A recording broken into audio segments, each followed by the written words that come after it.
Today, we are going to discuss the future of the Social Security and Medicare programs, both of which are beginning to heat up as Republican contenders begin to line up for the White House in 2024. Hello and welcome back to the Mad Money Millennial show, where we discuss the latest news regarding Social Security, SSI, SSDI, and SNAP or EBT benefits, as well as the latest in low-income programs available. I'm your host, Josh Baldwin. Now, as promised, the 8 winners of the $200 cash giveaway were contacted directly on Facebook at 1 p.m. today Pacific Standard Time.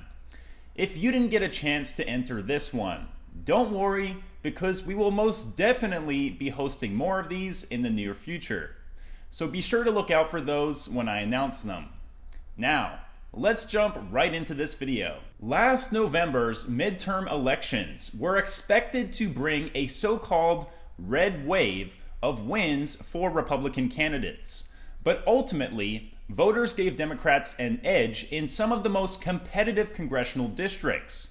One deciding factor was candidates' messages around Social Security and Medicare, which helped sway some voters, particularly those ages 50 and up. Now, as the 2024 presidential election approaches and GOP hopefuls line up for their party's nomination, they face new pressure to decide where they stand, particularly with Social Security.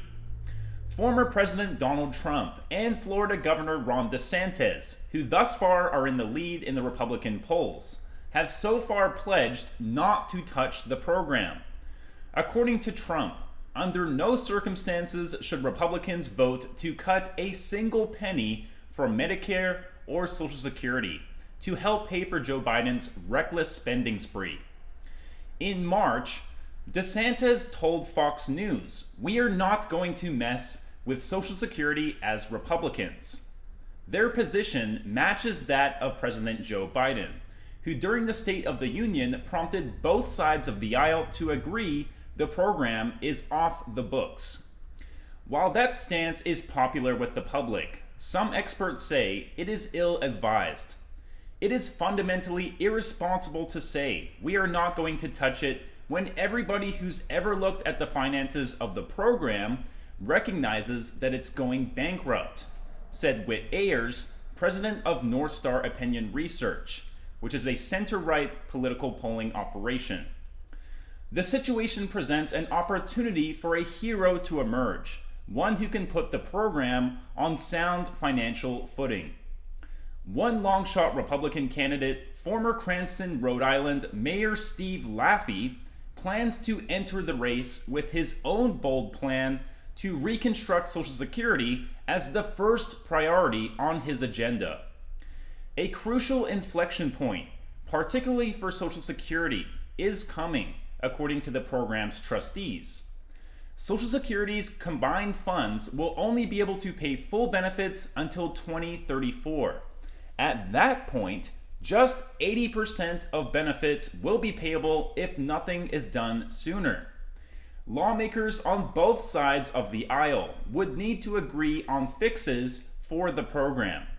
These could include benefit cuts such as raising the retirement age, tax increases, or a combination of both. But with Democrats vowing to protect benefits and Republicans swearing off tax increases, that has thus far left little room for compromise.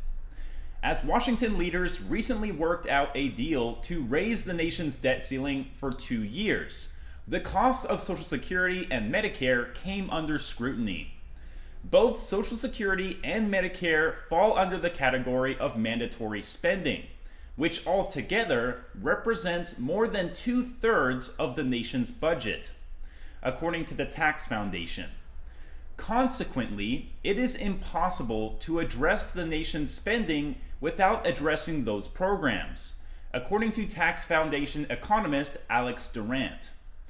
The Social Security plan that Laffey would implement throws out the traditional approaches of tax increases or benefit cuts. Instead, he wants to gradually phase out the FICA tax completely. Currently, workers and employers each pay 6.2% on up to $160,200 in wages towards Social Security. That would be replaced by new personal security system accounts to which workers would contribute 10% of their pay. Those balances would be invested in a weighted index of global stocks, bonds, and other securities. The plan comes from Lawrence Kotlikov, a Boston University economics professor who has devoted much of his career to helping people get the most from Social Security and demystifying the program's many rules. Kotlikov himself ran for president in 2012 and 2016 as a third-party candidate. In subsequent election cycles, he has urged Laffey to run. The two met when Laffey was working on Fixing America, a 2012 documentary about Americans' perspectives on fixing the country's problems post-financial crisis. Laffey wrote and co-produced the documentary, for which he interviewed Kotlikov. Laffey, a former Morgan Keegan executive, has mostly been out of politics after serving 2 terms as mayor of Cranston, Rhode Island.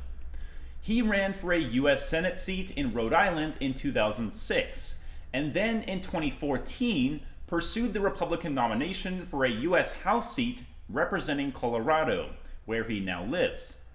However, he was unsuccessful in both races. Laffey launched a campaign for mayor at a time when Cranston had the lowest bond rating in America. The big accomplishment he boasts as Cranston mayor is bringing the city's bond rating up. The city's S&P rating climbed to an A- in 2006 from a B in 2002, according to a spokesman for Laffey.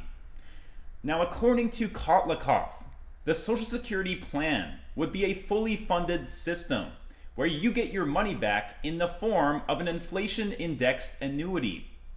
The goal would be to give beneficiaries a bigger return on the money that they get now. It also aims to address the program's current inequities. The government would make matching contributions on behalf of lower earners, the disabled, and unemployed. Spouses would share their contributions to the program equally. The investment strategies would be computerized and custodied by the federal government, not by Wall Street. Everyone would get the same rate of return. Now, the expectation is that over a 40-year time horizon, the accounts would be able to make up for down years and ultimately provide workers with more money than today's Social Security program. The hope is that a worker who is 20 years old in 2025 may eventually stand to get $10,000 per month rather than $2,000. The plan coincides with Laffey's plans to overhaul government spending, such as changing the Federal Reserve's inflation target to 0, rather than the current goal of 2%, in order to force Congress to work within its budget. Now, because any changes to Social Security involve strict emotions, the big question is whether lawmakers and Americans would be ready to embrace a new direction for the program. The idea of rethinking the way Social Security funds are invested has come up before. While in office, President George W. Bush had proposed letting Americans save part of their Social Security taxes in personal retirement accounts, referred to as partial privatization. Andrew Biggs, who worked in the White House on Social Security reform at the time, and who is now a senior fellow at the American Enterprise Institute, remembers the proposal did not come close to succeeding, even as Social Security still had surpluses and Republicans controlled both houses of Congress.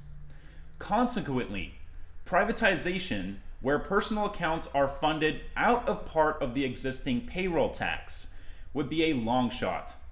But personal accounts funded on top of the existing Social Security program, such as ensuring everyone signs up for a retirement plan at work, would be more possible. Alright folks, I hope you found this video helpful. If you did, please leave a like, comment down below any information that you might have, regarding Social Security, SSI, or SSDI. And maybe you can help someone else out. Congratulations again to the 8 winners of the cash giveaway. I will see you all in the next video and have an awesome day.